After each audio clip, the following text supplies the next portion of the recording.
how to make the most from the Embodiment Conference. So this is a pretty unique opportunity, especially because it's all free live. There's a few things I'd recommend based on my experience of putting on other events. So first of all, is take some time off.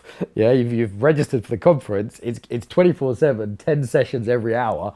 So I mean, you can't possibly watch it all, but if you have some time off, you'll be able to watch the things that you most want to watch. So book some time off. Don't try and watch it 24/7 though, you'll burn out. Do watch the self-care video because this is something we've come across before. Yeah, if you can afford it, do buy obviously the recording so you can space it out. If you can't though, do book as much time out as you can so that you've got that.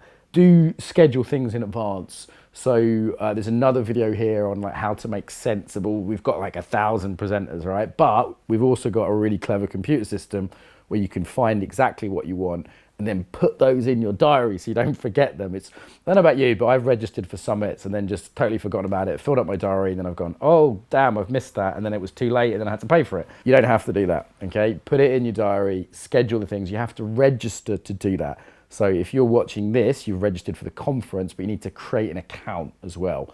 Totally free. You do that on the link you've been sent. And if you do that, you can then put it in your schedule. I did this earlier. I put it on this little iCal thing, popped up on my calendar. Now I'm saving Ken Wilber's session because I'm not hosting him.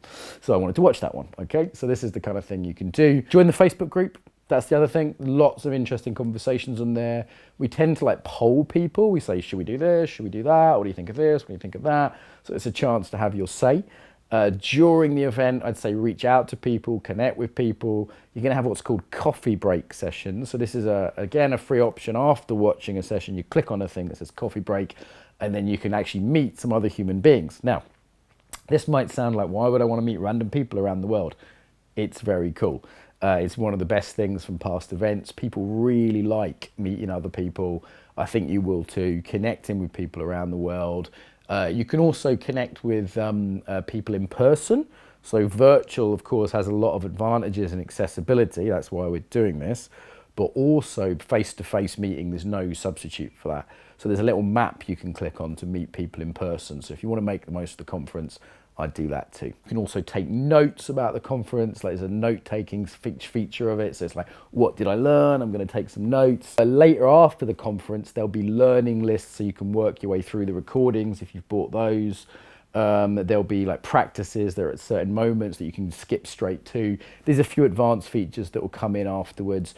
During the conference, I'd say the main thing to do, ahead of the conference, sorry, main thing to do, book out some time, block some sessions, schedule some sessions in, use the system to find what you most like, and there's another video on how to do that.